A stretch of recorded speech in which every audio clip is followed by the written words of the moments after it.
الذين آمنوا وتطمئن قلوبهم بذكر الله ألا بذكر الله تطمئن القلوب. Assalamu alaikum wa rahmatullahi wa barakatuh. Bismillahir Rahmanir Rahim. Alhamdulillah wassalatu wassalamu ala Rasulillah wa ala alihi wa ashabihi ajma'in. My brothers and sisters, as Muslims we are instructed to help save lives.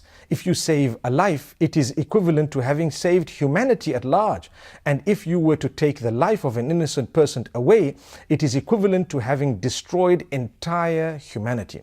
If you'd like contentment, learn to help people. Learn to give people such service that would save their lives. We have doctors, we have so many others who have dedicated their lives to improving the lives of others, if not saving their lives in totality. May Allah subhanahu wa ta'ala grant us the ability to help people improve their lives and to save lives. So when you save a life, you will actually achieve so much of comfort and contentment. Imagine a person drowning and you happened to go there and save them. No matter who they are, no matter what religion they follow, no matter how they think, forget about everything. The fact that you saved a life, you will feel the contentment from the Almighty because Allah created that life too. And you gave importance to life that was given by the same one who gave your life. That is what it is. So in the story of Abel and Cain in the Quran, in Surah An-Nisa, where Allah subhanahu wa ta'ala speaks about how one of them killed the other because they became jealous. And remember, we addressed the matter of jealousy and we spoke about how if you'd like contentment, you need to eradicate jealousy. Allah subhanahu wa ta'ala thereafter says, the man who committed the murder regretted it. And Allah says, we then prescribed upon them, وَمَنْ أَحْيَاهَا فَكَأَنَّمَا أَحْيَا النَّاسَ جَمِيعًا. Whoever saves a single life is equivalent to the one who has saved humanity at large. And this is a beautiful instruction from Allah subhanahu wa ta'ala. And Allah subhanahu wa ta'ala has given us these words in order for us to achieve contentment by pondering over the reason of it. If you think of why Allah says by saving a life you have saved humanity at large, you will definitely achieve contentment. Like I said, you have saved a life given by the giver of your own life. Subhanallah. That is verse number 32 of this beautiful surah, Surah Al-Ma'idah. Not Surah An-Nisa, Surah Al-Ma'idah. Then we move on to verse number 79 of the same surah, Surah Al-Ma'idah, where Allah subhanahu wa ta'ala tells us how important it is to remind people when they are going wrong, to remind them in a beautiful way that they are going wrong, to correct people. That is also something beautiful. My brothers and sisters, to achieve contentment, never feel bad when you are corrected. Because if you feel bad when you're corrected, you're never going to succeed in life. You will be doing things wrong and nothing's going to happen to improve that. So how will you achieve contentment when you feel bad? Imagine someone saying 1 + 1 is 5 and you're busy telling them no, it's 2, and they get so angry with you they want to beat you up. It would be foolish. We are doing the same thing in our own lives, where sometimes we're making big mistakes. Those who are there to correct us with kindness, with goodness, or sometimes in whatever way they felt they would correct us, we felt bad about it. So how would we achieve contentment, growth, happiness, and success? It's not going to come.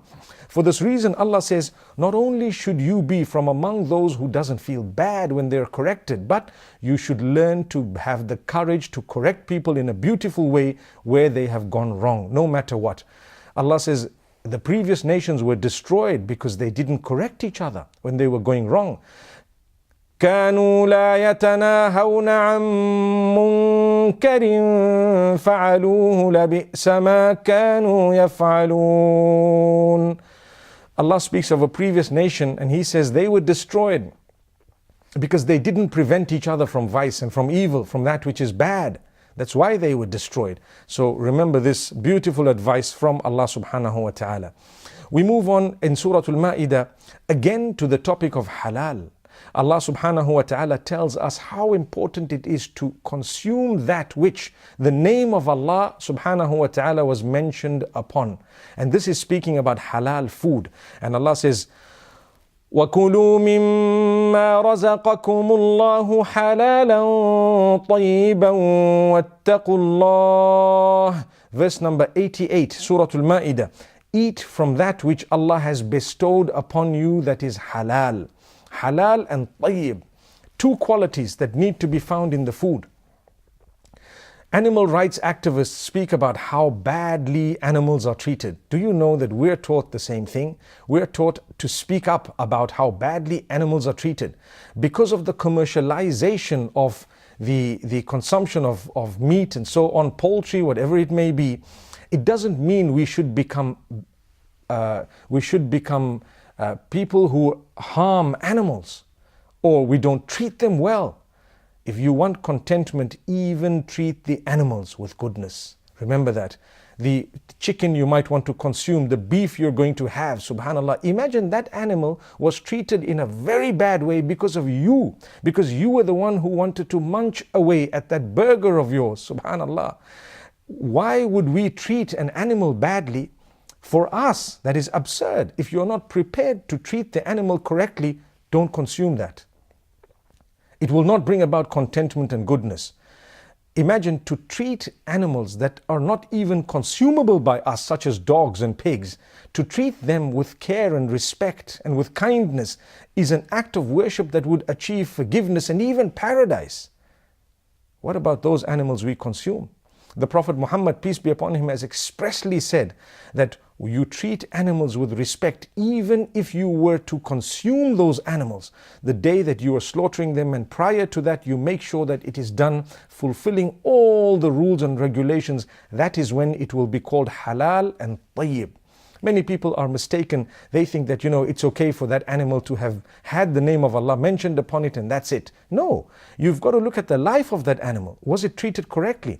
No wonder why we're losing contentment, we're losing happiness, we're focused on so much of evil, because perhaps what we're consuming, we've been evil to these animals. And that's why perhaps we're not achieving the good energy from the consumption when we eat and consume. May Allah subhanahu wa ta'ala protect us and grant us goodness. I move on to another very interesting factor of intoxicants. If you want contentment, you need to purify yourself. Don't consume intoxicants and don't partake of those intoxicants or from those intoxicants. May Allah subhanahu wa ta'ala protect us. Be it the problems of today, the drugs that we have, the alcohol that we have, whatever else it may be, anything that intoxicates you, the Almighty tells you, cut it out. Leave it out. You want contentment and happiness? Don't fall into the clutches of the devil. Listen to what Allah says, verse number 90, Surah Al-Ma'idah. يا أيها الذين آمنوا إنما الخمر والميسر والأنصاب والأزلام رجس من عمل الشيطان فاجتنبوه لعلكم تفلحون. O you who believe, indeed, the intoxicants and the gambling and the various other pagan acts of worship and so on, these are from the handiworks of the devil. They're dirty from the handiworks of the devil. So stay away from them in order that you succeed. You want success? Allah says stay away from them. People say, where in the Quran does it say that alcohol is prohibited? When Allah says stay away from something, it is prohibited. So Allah is telling you, stay away from this. Imagine if someone were to say, should I pull the trigger? And the other person says, no, you better stay away from that. And then they argue, well, you didn't say it was wrong. It is wrong. It is absolutely wrong. You will pay a price if you were to engage in that which Allah told you to stay away from. So let's not argue about it. It is prohibited. May Allah subhanahu wa ta'ala grant us goodness.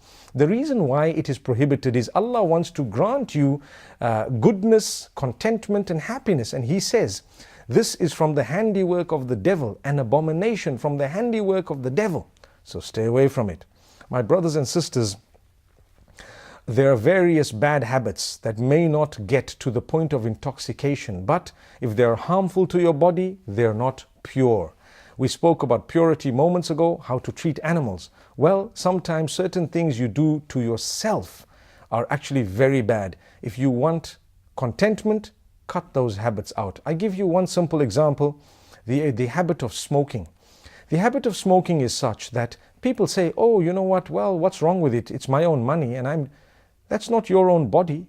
the money belongs to Allah. He gave it to you. You're going to leave it on earth when you depart from this earth, and you didn't have it prior to you coming here. So remember, it belongs to Allah. You use it in a way that Allah wants, and at the same time you make sure that you spend it in a way that Allah wants, such that it doesn't harm your body, it doesn't harm you. It doesn't mean that this is mine so I can do what I want with it. Even the body, you're going to leave it. Your soul will go along. Your body is going to be buried here on or under the ground. May Allah subhanahu wa ta'ala grant us an understanding. This is why Allah says, وَلَا تُلْقُوا بِأَيْدِيكُمْ إِلَى التَّهْلُكَةِ وَأَحْسِنُوا. Don't use your own hands to cause destruction. Don't destroy yourselves. Don't cause destruction with your own hands. And be good. Be good with yourself and even with others. Let's pray that we can cut these bad habits. Allah gives us opportunities. Imagine how much money you will save if you cut cigarettes. Imagine how many people will actually benefit from the wealth that you are going to save because of you cutting out the smoking habit, the shisha habit, whatever other habits may be there. I know people might be thinking, oh, you know what, there's nothing wrong with this. There is a lot wrong with it, my brothers, my sisters. If you want contentment, don't be wasteful. Remember, even if Allah's given you the millions, you will use whatever you need. You might have a little bit extra, but the rest of it, Allah's going to ask you what you did with it. Spend it in a good cause. That's when you will achieve contentment. When you help others, Allah will help you. So keep helping others and reach out to them with the wealth that Allah gave you, with the time Allah gave you, with the health and ability that Allah gave you, with the qualification that you have. Use that qualification not only to make money, but sometimes to build your contentment. So if you're a doctor, for example, you might see 20 patients a day. Have a quota of those you're going to see free of charge because perhaps they can't afford it. And I'm sure most doctors do that. It's just an example which can be practiced in every field. You have a grocery store. Do one good deed a day. Give something at least for free to those who may need, and see what happens. You will achieve a lot of contentment. May Allah bless every one of us. أقول قولي هذا وصلى الله وسلم وبارك على نبينا محمد. الذين آمنوا وتطمئن قلوبهم بذكر الله ألا بذكر الله تطمئن القلوب.